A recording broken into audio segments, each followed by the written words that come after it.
Okay, so I'm gonna see if I can make this quick, simple. Today's job was to change out a 2015 Jeep Renegade ball joint.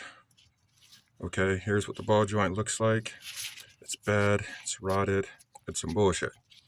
All right, I don't see too many guides out there, so what I'll do is just briefly go over what I did to get it out, and I'll go over,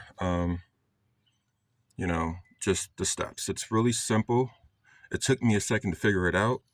My service manual doesn't really have anything specifically on changing out this part. Maybe there's some other manuals out there. I didn't look, but here it is. The first thing I did was loosen the outer tie rod. Okay, hit that down. I assume you know how to take off your tire and all that good stuff. One thing that did happen to me while I was doing it is the stupid boot ripped. And that's the second time that's happened. There's no reason for it.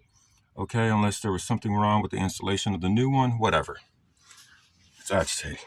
The next thing I did is, I don't think it's gonna make much of a big deal, but I did it anyway, was remove this right here.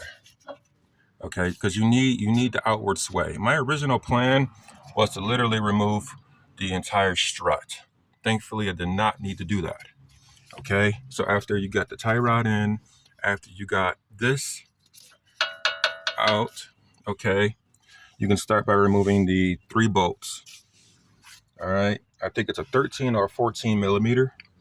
Okay, make sure you just hold it. Can't see it from here, but